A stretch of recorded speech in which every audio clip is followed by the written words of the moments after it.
from Down Under. Do or do not. There is no try. G'day, mate. How you going?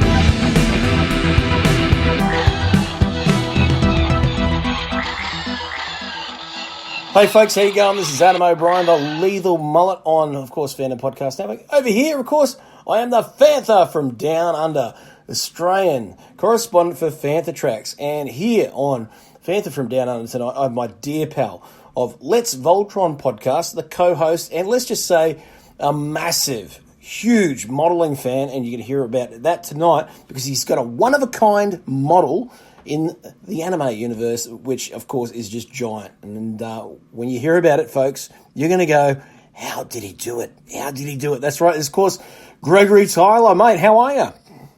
I'm doing fine, Adam. How are you? Really, really good, mate. I'm pumped to chat about some models tonight. Obviously, we're going to be talking about some of the great things you've been doing when it comes to making your own original ones because they just don't have them on the shelves. Yes. Thank you for having me on. It's great to talk with you again. And I just do it on the side as a hobby. I wouldn't call myself a fabulous or a super skilled modeler like I've seen a lot of people showing off their works online. But I work on it when I can, and it's just a lot of fun. Now, folks, outside of the Star Wars circles, one of my biggest favourite things, especially when I was growing up, is, of course, the Voltron universe. And for me, I was into space exploration more than I was battles on the ground with huge cats, even though that was cool too. But Vehicle Voltron, or Dairugger, was my favourite cartoon growing up. Mate, I hear it's yours too. I love the entirety of the original cartoon, Defender of the Universe. In fact, as a kid, I did prefer the Lions, but I always had a soft spot for the vehicle team. And it always bummed me out that there wasn't the same amount of merchandise for those guys as there were for the Lions. And so in recent years, I've been trying to correct that on my own. Now, of course, out here in Australia, Pinoche Place came out with those huge line sets, and they were amazing toys. I mean, you got the figures, the playability was there. The only thing that ever got me with the Pinoche Place, particularly with the line one, it didn't quite look like Voltron that we knew. But that's because of the scaling, I think, at the time. Yeah, the toy is easily the least accurate of all of the Voltron robot toys of the 80s. But it was only about, I'm trying to do some quick math here. It was about just under 14 inches in height, which is doing some math, Carrie, about 35 centimeters. 35 centimeters? And yeah. And so that's not a lot when you're stuffing in 5 action figures the size of Star Wars figures. They were very hollow and kind of boxy and a little bit on the chunky side when they're combined as Voltron. But I loved that Voltron toy more than any of the other ones from that time, including the die-cast metal versions, because the Pinoche Place version could hold all those action figures. And you had the castle, the villain action figures, the spacecraft. It really was, the Pinoche Place line really was kind of a mini Star Wars line in a lot of ways. It really was, and it took that idea that Kenner had, which was, putting the figures in there, the playability that you could take them out, and I think the biggest thing is just that it was robust. As kids, you knock things around. I remember taking the Pinoche Place ones outside and playing in the dirt even, and it's funny, even fellow fans, and I've got to call one out, his name's Davis Grayson. He's a fellow modeler as well. He's into a lot of the Hasbro Transformers, but now, as somebody in his mid-years, he's outside with professional photography now, putting those models back outdoors. And I tell you what, some of the scaling shots he's getting with these is fantastic. Oh my, I'd love to see some of this stuff. I'd never heard of them, and you got me intrigued. I'll have to send you a link, because I tell you what, and all of you folks have to check out Davis's work on Instagram. So I will leave a link for that tonight. You got to go down and check it out. But obviously, one of the great things about that time was, robots were huge, starships were huge, thanks to Star Wars, I think. And of course, some of the great toys that were coming out.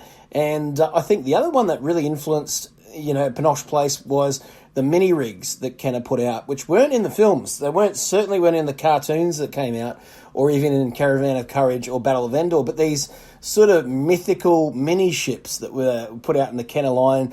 But again, they were kind of like the Pinoche Place vehicles. Yeah, totally agree. The mini rigs, I always had a soft spot for those. And yeah, you're right. They did not appear in the movies. They were created seemingly entirely by Kenner for the toy line so that kids could have vehicles at lower price points than the standard movie vehicles like the X-Wing, the TIE Fighter, the Millennium Falcon, etc. And the mini rigs were very creative in a lot of ways. Some of them looked like, I guess you could say, younger siblings of the real ships.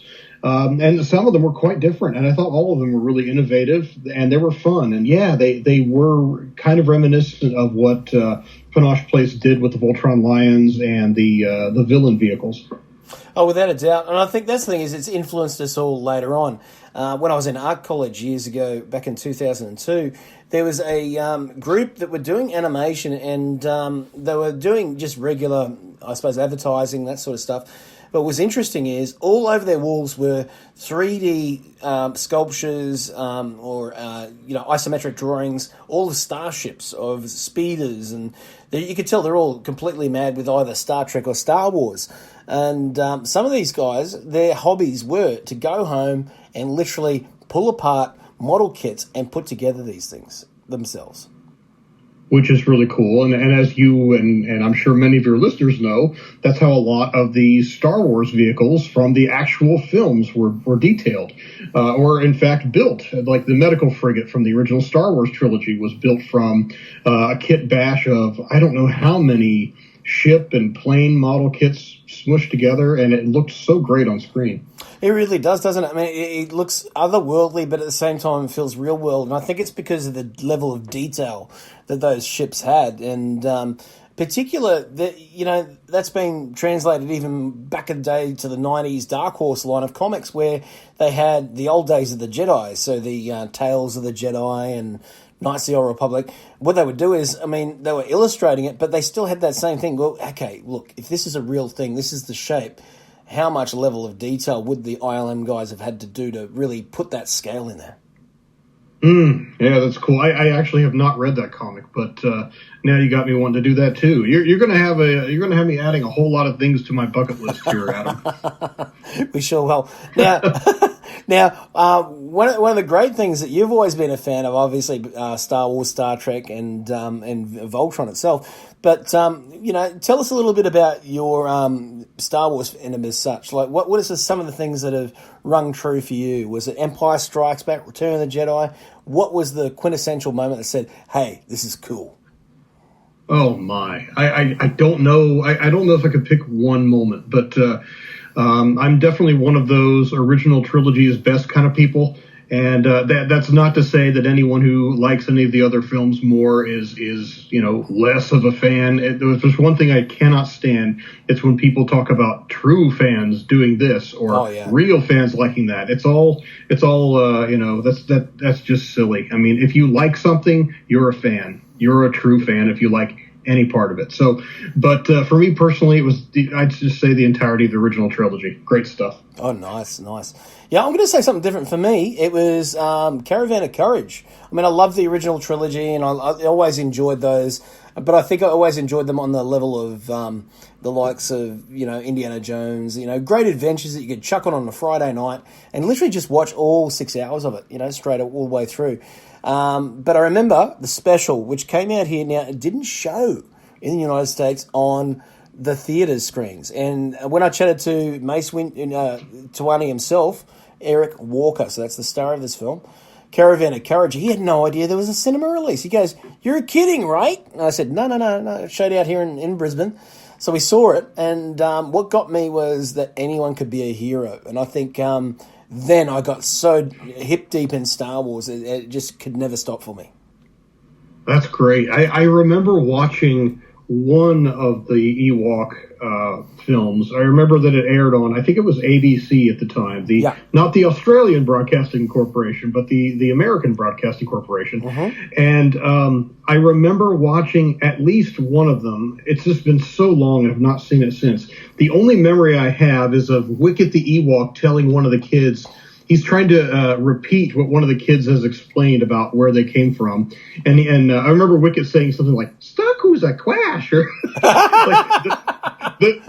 like their Star Cruiser had crashed or something. And That's the only vivid memory I have is that sound. But and here in the States, I don't think they've released either of those Ewok films on video in an unedited format. So Oh, wow. I think I think there are some bootlegs here and there. If it's been legitimately released, then I'm happy to be corrected on that. But I don't remember seeing it in stores, so I don't know.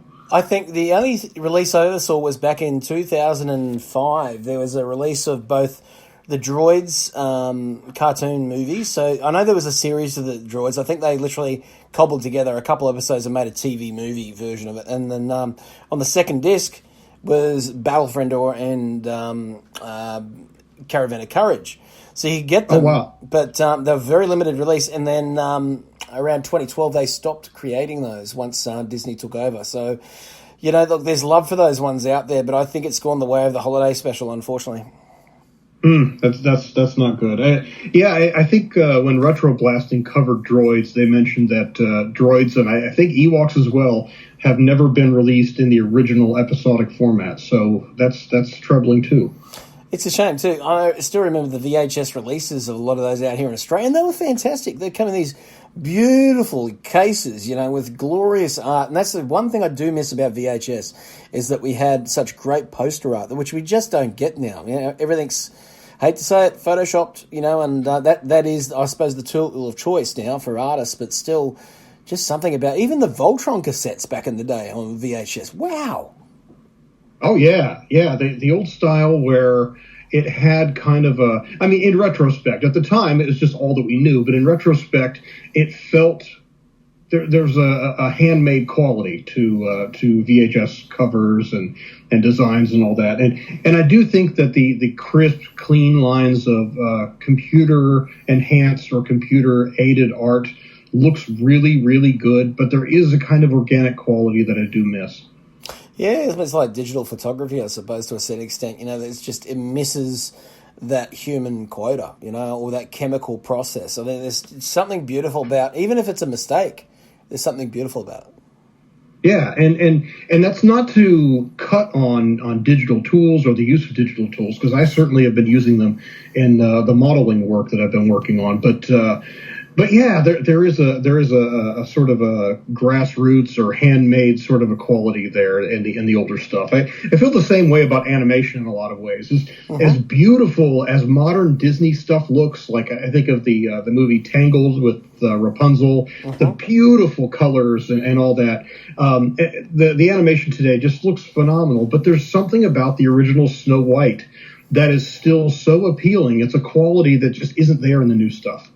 It's kind of that Ralph Bakshi stuff or anything of that stuff where it's, such beautiful animation. It holds up to the eye today, and that's because it was so well done. It was done at a time where that was the only technology available. So they had to do it not only to the best of their ability, but, it had to be symmetrical on screen. It had to look great. It had to look like it flowed. And they just did that. I mean, and I think, your companies that we get production of these, Tatsunoko Studios doing these wonderful animations they had all the way through the 1980s and 70s. We wouldn't have those if it wasn't Macross or Super Dimensional Cavalry or Genesis Climber Mospeada or even the Voltron lines.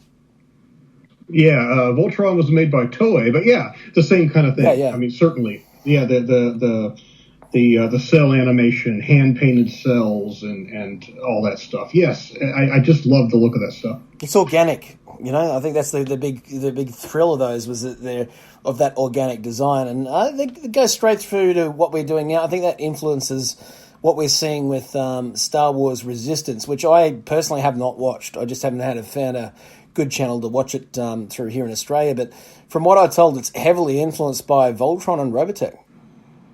Oh, that's cool. I have not yet seen it either. I've been intrigued by it. I've seen some of the toys, and I love the rich, vivid colors of a lot of the action figures, and just the design of the toys alone has made me want to watch the show. I just haven't gotten to it yet. That's it. Now, going back to what we were talking about before, obviously, is collecting. And here in, especially the Star Wars universe, there's some really hard-to-find items that they're elusive for me. I'm sure they're as elusive as they are for you as well. And, of course, this is the Kenner line, which I still to this day think is the golden standard in what comes to collecting Star Wars. Oh, yeah. There's nothing in vintage toys that will put a smile on my face more than seeing an old Star Wars vehicle or action figure. That Kenner line to me is still quintessential, and it's probably what influenced my interest in the Panache Place Voltron toys because of that, the vibe of Kenner Star Wars. I still believe that the 3 3/4 inch action figure scale is the ideal scale where you get plenty of detail in your action figures. They look like who they're supposed to be, and yet you've got that play value with the vehicles and the play sets and all that. And yes, Kenner Star Wars is top notch. Really is. I mean, I look back on the figures themselves, and 5-point articulation. The builds weren't exactly like, obviously, the characters themselves, but it had character. It had the telescoping lightsabers, the crappy capes. But I liked that. There was something about it. Whether it's like you picked up Vader or Kenobi and you had that plastic cape, that was cool. Oh, it was. I mean, and again, it's one of those things where we didn't know any better. It was what it was, and because that's all we had, we didn't have the 812 variants of Darth Vader that Hasbro has made available since the 90s.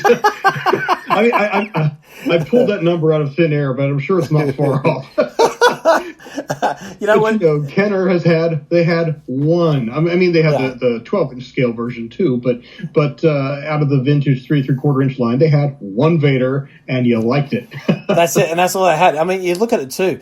Back in the day, what did they have around just before then? Well, in another 2 years, you had Buck Rogers with that huge line that was kind of, I suppose, almost like a modern version of G.I. Joe at the time, because they had a lot of the elbows were bending. It was at least about 15 to 20 point articulation with a lot of those, and the vehicles were quite good.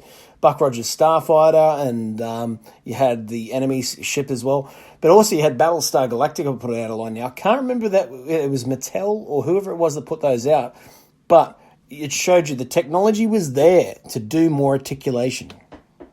Oh yeah, and I think I prefer the 5 POA design just because the lines on the figures are cleaner. Yes. But the posability is really cool. And yes, I do vividly remember the Buck Rogers and Battlestar Galactica. The Filmation Flash Gordon figures are a favorite of mine from that time. Yeah, great stuff. They really were. And what I loved too was the fact that there was sort of an evolution going on with those figures and an evolution going on with what people could produce. I think the only line that never quite got it right, and they still, to this day, not quite got down one particular look when it comes to figures and stuff like that, which is, of course, Star Trek. And I think they've tried a number of times, whether it's the Mego lines, which were quite good for the time, obviously, back in the late 60s, early 70s. But, when it comes to the consistency of, I think they've just gone through different licensees over the years. Playmates, I think, have done probably the best with those lines. There has been some really good figures, particularly the next generation lines, but nothing on the scale Hasbro has done, which I think at the end of the day, they needed to really just nut down, right, what do we do? How do we do it? What's the look? And that is our iconic look. And Star Wars have just done that with Hasbro being on that lines. Transformers is probably another. Yeah, I would say so. Transformers, I recently got out of Transformers collecting. I've been collecting them on and off since they debuted. Okay, so where did we leave off? It was Transformers. You just got out of collecting. Yeah, I just got out of collecting Transformers, ironically. I still love them. I still read about the different products coming out. It's just I wanted to narrow my focus and curtail the insanity a little bit. But I was just traveling for business, and I was visiting some area comic shops and collectible shops, and I saw some of the newer third-party Transformers that have been coming out, and oh my gosh, they just look amazing. Well, they really do. Particularly, is it the Masters line that came out a little while ago out here in Australia in particular? I mean, we're looking at even the War for Cybertron. I mean, these things are just looking amazing. Like back in the old days when you first watched those couple episodes of Generation 1 where it set up everything. And we're now seeing those transformations now in figures. Yeah, the Masterpiece characters just blow my mind. Like Ironhide, who always looked horrible in the old days. And I think the reason was that, Transformers was sort of a melding of two disparate Japanese toy lines. I think it was Diaclone and Microman or something like that. Yeah, that's right. And so Ironhide was not designed to be a humanoid robot. It was designed to basically be a walking vehicle that was piloted by someone, a robotic character that sat behind the windshield. And so when the design was repurposed as Ironhide and it had been given a humanoid form for the cartoon, the toy just couldn't meet that expectation. But the Masterpiece Ironhide looks spot on to the cartoon and actually turns into a van without a whole bunch of offending seams everywhere. It's really amazing. That's really cool. I've got to ask, what did you think of Bumblebee? I haven't seen Bumblebee yet. Is that sad or what? Oh, that is sad considering I think it's the best adaptation of Transformers yet. That's cool. I watched the first, oh gosh. I know I watched the first 4 of the Michael Bay movies, and I think, did they have one after that? I think Last Night is the one that I haven't seen. Yeah, don't see that. Just put that off the list, that one. That's good, because I got pretty burned out by the end of the 4th one. I kind of liked having Mark Wahlberg just to shake things up, because I was getting a little sick of Shia LaBeouf doing his thing. So I like the fresh casting angle there, but I was getting a little bit of franchise fatigue with the movies, and so I just haven't gotten around to Bumblebee yet. I'm glad you like it though. Honestly, the first opening 9 minutes or so is literally mark for mark, literally taken from the cartoon. I mean, it literally is Generation 1, Episode 1. You're starting to see exactly what happened. You see Bumblebee, Prime. You get to see the Decepticons in their, absolute beauty in that time. So we're getting to see the original transformation. Cybertron, as it's meant to be, not just little crystal spires and stuff like that. This is literally a city planet, Coruscant on steroids with transforming vehicles. I mean, I've never seen anything quite like it. Plus the fact that a lot of the voices this time are bang on. I mean, we've got Peter Cullen back, but the rest of it was just right. It felt right. It felt Transformers. And I was just glued to my seat for the rest of the movie. It's just perfect. That's great. I'm glad you enjoyed it. It's another one of those things that's on my bucket list, although it was already there. So I can't give you credit for adding it to my bucket list, but you've been helping me add more in this podcast. I'm sure there'll be more to come. I know. I mean, look, honestly, I've been going back to a lot of the old days for myself. Like, I've been looking at some great stuff like Lensman that was put together by Harmony Gold as far as like the actual adaptation. And again, here's half the Robotech voice crew working for our good pal Carl Masek, getting that all together. That's really cool. That's yet another show that I just haven't gotten around to seeing. And I know that Carl Masek has been somewhat controversial over the years with his westernization of anime, but he helped put anime on the map beyond Japan. And so whatever you think of some of his individual works, you cannot deny the influence that he had on making anime a global thing. And it's funny how Star Wars had an influence on him when he was working, I think it was in a marketing department for Star Wars back in the late 70s, and that's what gave him the impetus to, hey, we can come up with rich tapestries of storytelling. And, of course, that influenced him putting a trilogy of his own together. Yeah, and it's so amazing how he took 3 shows that had nothing to do with one another, and with a narrative, the connective thread being protoculture, and changing what protoculture was from Macross into what it became in Robotech, and using that as the what do they call it, the MacGuffin? Yeah, the MacGuffin. That sort of welds the 3 programs together over 3 generations. To make Robotech, it's just I really think it was just an amazing amazing stroke of creative genius there.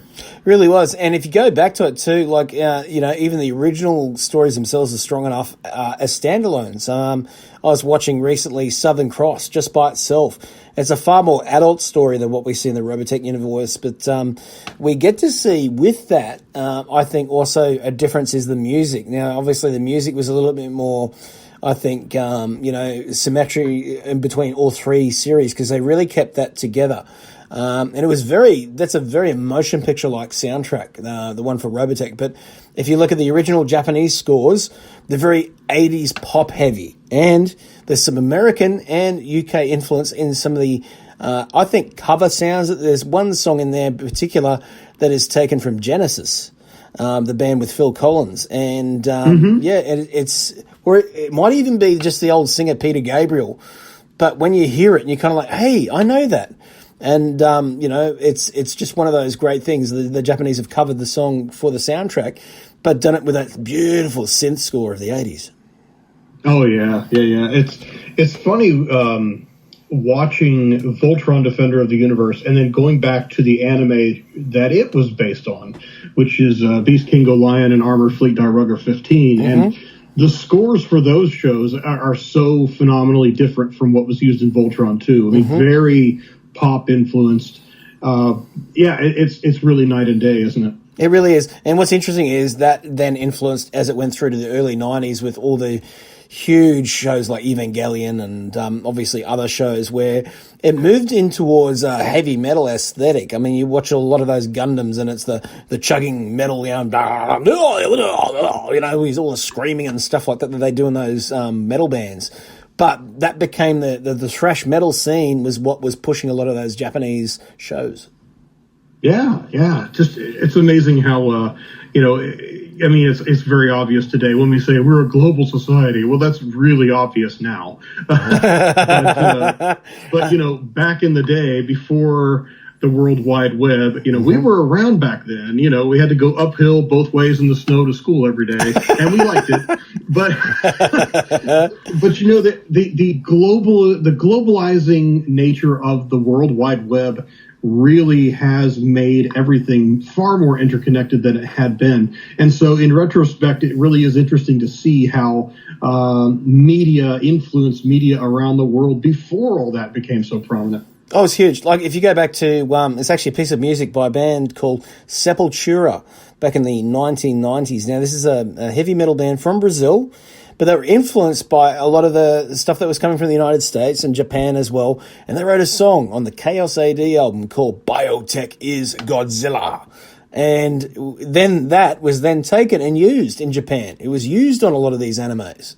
Bubblegum Crisis, stuff like that. They came across in Cyborg Cops or Oedo City, all that sort of stuff. They all used it. That's amazing. It's amazing how it influences one from the other. But if you could go back to the Cannaline and if you could choose one vehicle that wasn't produced that you would like to see done to that scale, what would it be and why? Oh, gosh, that's a tough one.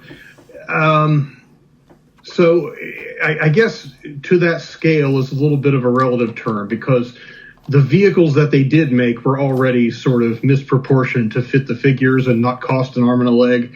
Like, the X-Wing's fuselage is much larger relative to the wings than the actual vehicle seen in the film. So with that as the caveat, if I had to pick one, it would be the Star Destroyer.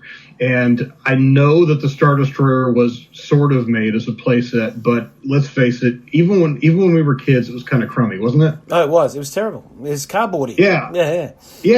I mean, it was plastic, but it was just a shell. It looked nothing like the exterior of the Star Destroyer, and the interior, they mishmashed so many of the different sets into one weird-looking mess that even as a kid, it was the one play set that I would look at in catalogs and go, nah. It's so true. I mean, you look at the AT-AT, wow, and the Millennium Falcon, wow, and the Death Star space station, wow, and then that thing. The one that was really good was the Y-Wing. Oh gosh, yes. That's probably my favorite of all of the starfighters that they made for the Kenner line. It's a beast. It's an absolute beast. I mean, the fact that it was so big they had to take the paneling off. That's what I always caught from it from the first film. I go, where's the rest of the paneling? I mean, the X-Wing's got all this paneling, the TIE Fighter's got all this paneling, but they just couldn't keep these things together, so they had to keep the paneling off. And I just thought that was really beasty. I mean, it looked like it could go through a wall and still not dent the paperwork. Oh yes, and the toy was great too. I mean, those long engine nacelles and the little bomb that would drop off from the bottom, and the little the gun that would swivel just behind the cockpit. It was a great toy, and in fact, as I remember, I used to play with that because the X-Wing didn't have a removable R2-D2 figure. It was really a button that you push to to open up the S-foils, the wings. So I would often put my Jedi Luke figure in the cockpit. I'd put R2-D2 in the droid socket, and then I would take the batteries out and open up the compartment and stuff the C-3PO with its limbs removed in the back, like a cargo hold, and off they go. I always thought that was great. You know, it's interesting that some fans out here at some of the conventions over the last year have been talking about the new Black Series 6-inch line that have been out now for how many years it is, about 6 or 7 years now. And they said, look, we've got a couple of vehicles that we've had now. We've had the speeder bikes from Return of the Jedi, but now people are asking for that next level. Now, we've had the speeder as well from A New Hope, Luke's version, the little red one. But could we one day possibly see either an X-Wing, TIE Fighter, or no, we have had a TIE Fighter in the Black Series, I got to say, which was from The Force Awakens, but we haven't had the Falcon yet. Can you imagine the size of a 6-inch scale figure version of the Falcon? Considering how large the the Vintage Collection version of the Falcon? Yep. Yeah, that thing was huge, and it was still not quite proportionally correct if look at the movie. One appropriately scaled for 6-inch figures. Good gravy, that would be huge. Where in the world would you put something like that? It'd become like a coffee table, wouldn't it? Yeah, I mean the famous or infamous new sail barge, the Katana, that Hasbro, was it what they call it, Hasbro Pulse or whatever? Yeah, that thing, I think it's 4 feet long, which is I can't do the metric, the conversion in my head, but it's a meter and a half or something like that. Meter and a bit. Yeah, like 1.5, 1.6 meters long. Yeah. Enormous, and just. So, and that's just for the small figures. So, you take figures that are about 4 inches, you add 50% to the scale, and do the math. That's huge. I don't know. So there's a local comic shop near me that has a promotional cardboard Millennium Falcon from The Force Awakens suspended from their ceiling, and it's got to be about, I'd say, 6 to 8 feet in length. And it's just amazing. And every time I look at it, I think, I want one. and back in the 90s, they supersized the vintage Millennium Falcon mold, the version that they tweaked for the Power of the Force 2 line. Yeah. They made this really large version that they would hang from the ceilings of stores like Toys R Us. And you see those enormous things, and I would just dream, wow, think of all the cool spaces inside for playing. But if you were to get down to it for real, something that big, I number one, I shudder to think what it would cost. But number two, where in the world would you keep it? Oh, that's right. I think it goes back to it. The Holy Grail is the Kenner Falcon. I mean, it really is. That era was the greatest for the Falcon. Oh yeah, and now I will say that I did buy the Force Awakens Falcon. I found it on a very heavy discount at a closeout store. Yeah, and I bought it, and at first I thought, oh my gosh, this thing is so weak compared to the original. But over time, it's really grown on me. It still doesn't have the. I mean, I wish it had the landing gear and the lowering, the ramp that would drop down and all that. But there are some features that really annoy the crud out of me. But the cockpit is a greatly improved design with it hinges open at the back, and then you fold open the control panel, and then you could put the figures in better than you could back in the day, where you'd open the cockpit off to the side. some of its features are really cool, but I still think on the whole, yes, the vintage Kenner version has got to be the best. And we've got to say, it's far better than the Solo Falcon, which was probably one of the worst adaptations of the Falcon to the Hasbro line. Now, I don't know if there was their pun on things, but to only be able to fit one figure in the cockpit, like the old days, was Solo Falcon. Get it? Single person? Yep. Hey, I see what you did there. Nice. But I think at the end of the day, it still didn't have those features. I mean, Hasbro are trying to put things like Nerf and things. I understand that's something that is cool for the kids. They love it. But overall, the playability of that Falcon surprised the hell out of me. Mind you, I got it at a heavy discount as well. I only paid about $30 for it. It retailed for $215 in Australia when it came out. Oh, yeah. So, and which version is this? You got the Solo one or the Force Awakens? No, Force Awakens one. And I bought it. I think it was about a year after the release. They were still. I mean, you can still get this one out there now, and it's still retailing at around about $130, I think, in most stores out here. But what you've got to realize is, obviously, we don't have Toys R Us anymore anywhere in the world. What we do have, though, is, and they do carry quite a lot of Voltron. There you go, fans. Voltron, go and check it out there. Mr. Toys Toy World, which is the biggest toy developer out here in Australia. And I tell you what, for the models they do, if you're into the Gundam, Eva, or any of those huge mecha lines and the Kaiju, you've got to go and check out Toy World's model line. I tell you what, it's fantastic. Well, that does sound cool. The Voltron stuff has disappeared here recently. The mass retail stuff that Playmates had made is long gone from retail shelves. But I did enjoy it while it lasted. It was a short run, but it was a lot of fun. What they've now put out here is I think it's the last couple of seasons where the sculpt of Voltron changed, obviously with the design changes through the last couple of seasons of the show, but also they've got some transparent lines. So yes, and those never made it to U.S. shelves. Oh, really? Yes, so there's a small number of Playmates merchandise that never reached the States. Those lions, the transparent ones are supposed to be cloaked. If you followed Voltron Legendary Defender, Pidge gave the Green Lion the ability to cloak and become invisible. And for the toy line, they decided to make transparent versions of all 5 lions, which is kind of cool, the basic non-transforming figures. And then there was a box set of the classic Legendary lions, the transforming ones, that look like the versions from the 80s, the 80s Voltron. Yeah. The box set was never available in the States either. Oh, wow. I might have to go and pick up some and send them to my friends, I think. Yeah. Good stuff. Yeah, good. It'd be really nice. The artwork looks really nice on that box set. I do have the boxed Legendary Defender Legendary Lion set, and then they made a differently colored Hyperphase version, which is black with lion colored trim. And but yeah, the classic version box set never came out, so bummer. And I've got to say too, like there's a number of different versions of Voltron that came out with that show, but as much as I love the one that connects together, I do like the one that stands free by itself, so you can really pose it. And it's literally Voltron at whatever it is. It's 45 centimeters high or whatever it is. But it's such a damn good figure. It's unbelievable.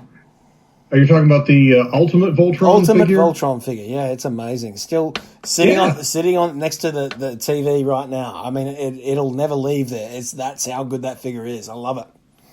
Yeah, it is really nice. And as much as the transformation stuff is really cool, it's also nice to have a figure that doesn't have to have its design compromised so that it can transform. Oh, 100%. And it feels more like the Gundam lines where they have done those sorts of ones where, it might be a couple of them, like Gundam Wing, come together and you can actually break them up a bit.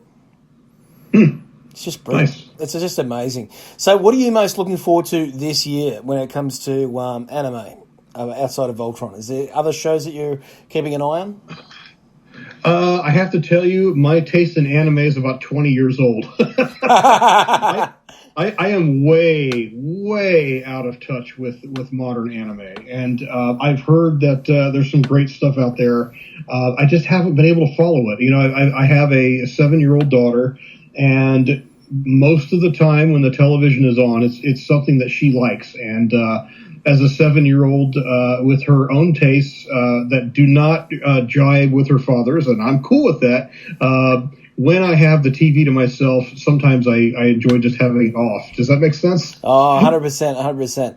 I've got to say, what about you? What are some of your interests in modern anime? I've got to say, Knights of Sidonia, which is one that I've caught on a couple of years ago here in Australia when it first released. And it was a lot of fun. I don't know if this one's showing in the States, but Knights of Sidonia now has, I think, 2 seasons, if I remember. But it's playing on Netflix. It's very sci-fi heavy. Like, it's not just about the robots. But what I like about it is the world that they built around, and it's an asteroid where they've got basically working bots that these guys have to go out and do the work in. But the designs are interesting. There's sort of elements of Macross 2 about the design that I like. But also just the world building is really strong, and I don't think we get enough of that these days, like the old days. Yeah, I think a lot can be said for that. When you go back to the original Star Wars, the pace of that film is so much slower than pretty much every other Star Wars movie. But there's something that I really like about it. I still think it is a great gateway into the Star Wars saga. I mean, obviously it was the gateway for all of us who grew up at that time. Yeah. But there's something that's kind of nice about a slow burn where, it doesn't start slow with the blockade runner being shot at by the Star Destroyer, mind you, but it sort of meanders just a little bit when they get to Tatooine before you see Luke and all that stuff. But it gives you a chance to soak in the otherworldliness of it all. The droids, you get to know the droids, you get to like the droids. They crash land on Tatooine. You slowly meet the Jawas. You slowly are introduced to Luke. You meet the Sand People. You go to Mos Eisley and see all the crazy creatures everywhere. I kind of like that slow introduction, but and that world building happening at that pace. Anything at that pace at all is also a rarity these days. Yeah, you just don't get that these days, and it's good to see that it is out there in things. And I think, look, if we never get another great adaptation of Mecha, then at least we've got Pac Rim, and my favourite so far is actually Pac Rim 2, Uprising. Okay, I haven't seen the second one yet. Even more so towards the line of the sort of stuff we like. And the one thing that they've done well is they learned from Michael Bay. If there's one thing I do like that he did in Transformers, putting metal in the sun and giving it the shine that it properly needs makes everything more realistic to the eye. Huh. I'm going to have to check that out, too. Now there goes that bucket list getting longer and longer. Thank you. You're welcome. Now, before we wrap tonight, I want all of you Fantha from Down Under listeners to go and check out Let's Voltron podcast. I'll tell you what, not only do they cover, obviously, Voltron classic series, they're covering all the brand new stuff as well, but also what I love about it is the stuff where you guys get so many different people coming in from all different areas of Voltron fandom to chat about whether it's collecting or conventions. Tell all the folks about it. Well, yeah, thanks for plugging that. Mark Morrell is the host. I'm the co-host, and we talk about all things Voltron, from the original animated series to the newest series, which concluded in December. That's Voltron Legendary Defender. We talk about the show, the comics, merchandise, toys, and all that good stuff. We've interviewed voice actors from the days of old and the days of new, showrunners, writers, producers, animators. You name it, we've interviewed a whole lot of cool people, and the fans that we've chatted with have been great too. Fan artists, fan cosplayers, fan fiction writers. We will soon, next week, be interviewing 2 prop makers. They're pretty well known in Voltron Legendary Defender fandom for having made most notably the Bayards, which are the very versatile hand weapons of the Voltron Paladins from the newest show. And one of them sent me, I paid for it, but he sent me a Bayard replica prop that Hunk, the yellow Paladin, uses. And it's just amazing. It's got weight to it. It's made of resin. It's painted with really high quality paints, and it looks phenomenal. So we cover pretty much everything Voltron. So if you like any of that stuff, check out letsvoltron.com. Awesome. And also, you got to follow Gregory as well, because you need to see this Dairugger 15 in all its glory when in the Pinoche Place line. Yeah, so it is. It's going to stand about 20 inches tall when it's done, which blows my mind as much as anybody's. But yes, it's 15 Star Wars mini rig sized vehicles that combine into the three fighters: the Air Team Stratofighter, the Sea Team Aqua Fighter, and the Land Team Turbo Terrain Fighter. And then they, in turn, can separate and then combine into Vehicle Team Voltron, and each vehicle can hold a 3 3/4 inch scale action figure. It's truly amazing. And again, this is my favorite Voltron. So to see this in all its glory, I think, to be honest, and I'm being fair to the Lion Voltron because it's got more curve, it's less angular. I think this is going to work a lot better because of the nature. It's a vehicle. Everything's a little bit more boxy. And that works with the Dairugger look. Well, thank you. I'm glad to hear you say that. It has been a lot of fun to do. The thing is just about done. I'm working on the 4 arm vehicles, and then the sword and the blades that fit on the shoulders. But other than that, it's the prototype is pretty well ready to go, and it's just going to be a one-off. It's not going to be for sale because I am fortunate enough to have ties with World Events Productions, the IP owner of Voltron, and there's one thing you don't want to do, and that's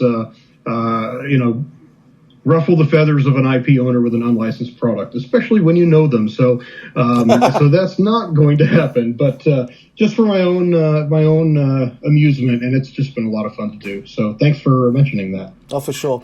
Now, folks, go and check out all the podcasts here, of course, at Fantha Tracks Radio. You can catch not only this show, but also the flagship show, Making Tracks, as well. And stay tuned, folks, because very, very soon, on a whole new level, is going to be Mark Newbold himself and myself talking Star Trek on Making Treks, not tracks. So go and check it out.